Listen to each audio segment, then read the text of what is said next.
Hello students, তো তোমরা দেখতেই পাচ্ছ থাম্বনেলের মাধ্যমে যেখানে আমি তোমাদেরকে আজকে একটা আপডেট দিব। যেখানে এই আপডেটে বেসিক্যালি তোমরা জানো আজকে তোমাদের ডাব্লিউপিএসসি যে পিএনআরই ডিপার্টমেন্ট আছে জুনিয়র ইঞ্জিনিয়ারের, তার কিন্তু মেডিকেলের ফার্স্ট দিন ছিল। তো মেডিকেল নিয়ে তোমাদের কিন্তু অনেকের অনেক রকম কোয়ারিজ আছে এবং তার কীভাবে কি হচ্ছে, কি প্রসেস হচ্ছে, তো সমস্ত কিছুই আমি এই ভিডিওর মাধ্যমে তোমাদের সঙ্গে শেয়ার করার চেষ্টা করছি।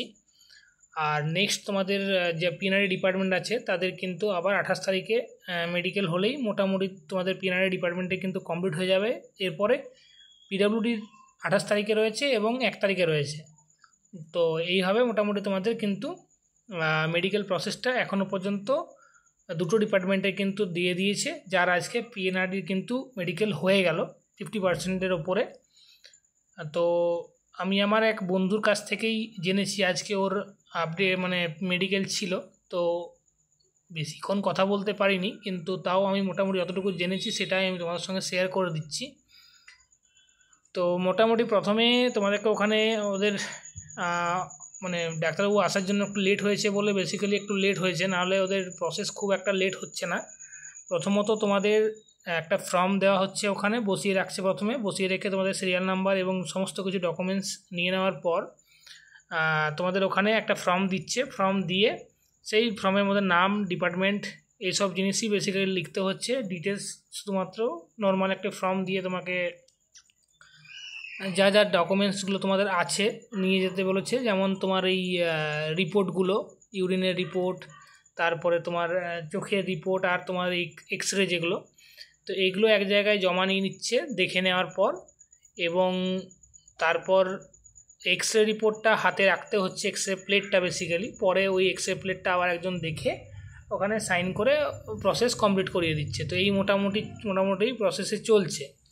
এবার ওর কাছ থেকে যতটুকু আমি শুনে বুঝলাম বা যতটুকু বোঝা গেল, তাতে হচ্ছে যাদের চোখের পাওয়ারটা একটু বেশি, যেমন ওই 4-এর থেকে বেশি প্লাস মাইনাস যাই হোক না কেন, তো সেক্ষেত্রে তাদের নাকি রিমেডিকেলের বা আবার একটা করে এক্সামিনেশন করার একটা নাকি প্রসেসের মধ্যে রাখা হয়েছে, সোমবার মোস্ট প্রবাবলি বলা হয়েছে।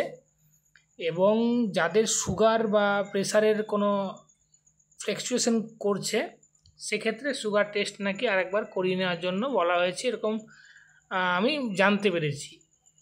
তো এই মোটামুটি আপডেট, এবং খুব যে বিশাল কিছু টেস্টিং হচ্ছে এইসব নয়। প্রথমে তোমার একটা ফর্ম ফিল আপ করে নিতে হচ্ছে ওখানে বসে, এবং তারপরে তোমার যাবতীয় যে রিপোর্টগুলো আছে, যেমন তোমার চোখের রিপোর্ট, তোমার এক্সরে প্লেটের রিপোর্ট, এক্সরে রিপোর্টটা, আর তোমাদের ইউরিনের রিপোর্ট, এই রিপোর্টগুলো একবারে জমা হচ্ছে এক জায়গাতে।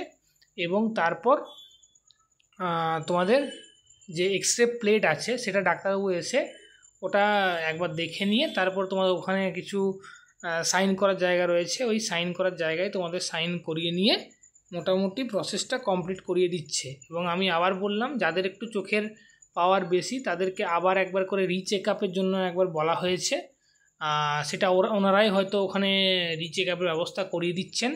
এবং যদি কারো সুগারের প্রবলেম থেকে থাকে তাহলে তার একবার টেস্ট করানোর জন্য মেবি বলা হয়েছে।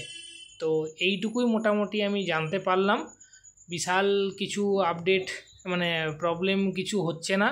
আর ভেতরে ওখানে ওয়েট, হাইট আর তোমাদের চেস্টের যে এরিয়া, এইটুকুই কিন্তু দেখা হচ্ছে, হাইটটা কত, ওয়েটটা কত, এবং তোমার ওজন কত আছে, এবং চেস্টের বেসিক্যালি তোমার এরিয়া, এইটুকুই তোমার দেখা হচ্ছে, আর বিশাল কিছু দেখা হচ্ছে না।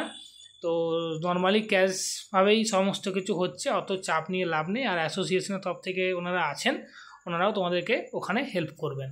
এই ছিল আজকের আপডেট। ধন্যবাদ।